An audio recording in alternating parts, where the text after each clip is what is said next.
Hello. So today we're gonna compare cultures, and we're gonna talk about some young people from Sudan coming to America, and what is Colombia also. So just to get into the map, Sudan is right here below Egypt in Africa.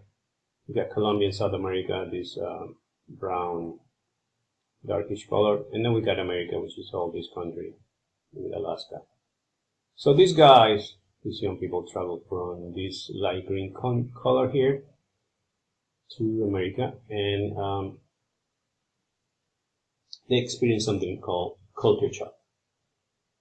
And it's two different countries, like Colombia and or any other country, But it's totally different, it's unbelievable, amazing how people grow up in their own culture, and they go to experience a different culture and find things totally different.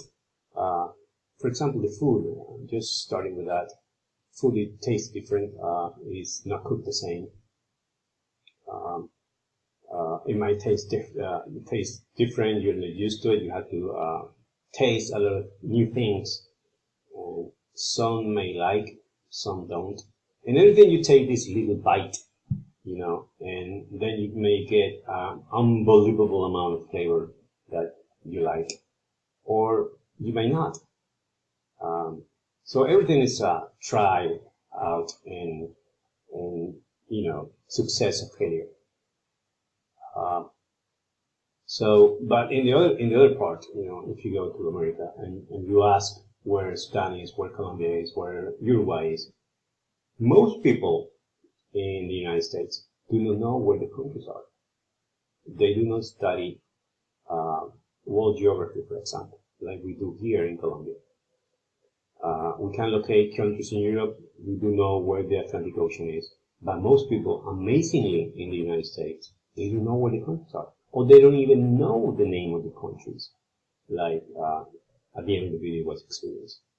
So, and when I say most people know what, I have known people from the United States. I cannot generalize, actually.